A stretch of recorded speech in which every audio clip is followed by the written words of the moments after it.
વાવથરા જિલ્લાના દિયોદર તાલુકાના વખાથરા highway road પર બપોરના સમયે આઈસર ટ્રક બ્રેક ફેલ થતા કાબુ બહાર થઈ જતા માર્ગ પરથી નીચે ઉતરી જતા ગંભીર અકસ્માત સર્જાયો હતો। હાઈવે પર સતત વાહન વ્યવહાર હોવા છતાં સદનસીબે મોટી જાનહાનિ થતાં બચી ગઈ હતી।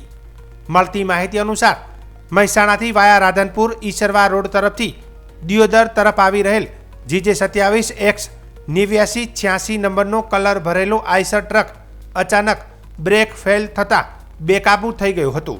ડ્રાઈવરે ટ્રકને નિયંત્રણમાં લેવા પ્રયત્ન કર્યો હતો છતાં વાહન રસ્તાની સાઈડમાં ઉતરી ઝાડ સાથે અથડાતા અકસ્માત સર્જાયો હતો। આ દુર્ઘટના બાદ સ્થળ પર હાજર લોકોની ભીડ ઉમટી આવી હતી।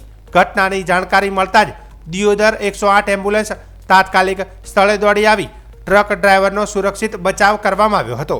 જ્યારે ટ્રકમાં રહેલા ક્લીનર દિલીપભાઈ પરમાર મહેસાણાને ઈજાઓ થવાને કારણે 108ની ટીમ દ્વારા તરત જ દિયોદર રેફરલ હોસ્પિટલ ખસેડી સારવાર માટે દાખલ કરવામાં આવ્યા હતા। હાઈવે પર સતત વધતી ટ્રાફિક અને ભારે વાહન વ્યવહાર વચ્ચે આવા અકસ્માતો ચિંતા ઊભી કરે છે। જોકે સદભાગ્યે આ અકસ્માતમાં કોઈ મોટું નુકસાન કે જાનહાનિ થઈ નથી, પરંતુ વાહન ચેકિંગ અને મેન્ટેનન્સ અંગે વધુ સજાગતા રાખવાની જરૂરિયાત ફરી એક વખત જણાઈ રહી છે।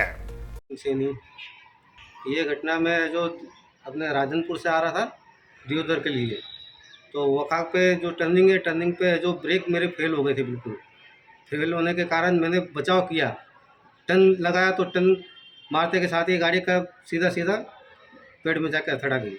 हम दोनों बच गए हैं, हमारे कोई ईजा नहीं लगी, खाली कंडक्टर के थोड़ा सा पाँव में लगा है, तो मैंने हॉस्पिटल में आके उसको सारवार करवा दिया। नहीं, कोई दिक्कत नहीं है, ऐसे तो बिल्कुल नॉर्मल है।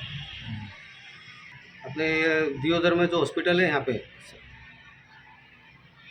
एम्बुलेंस बुला के इधर लेके आया था मैं। क्या नाम आपका? जय सिंह।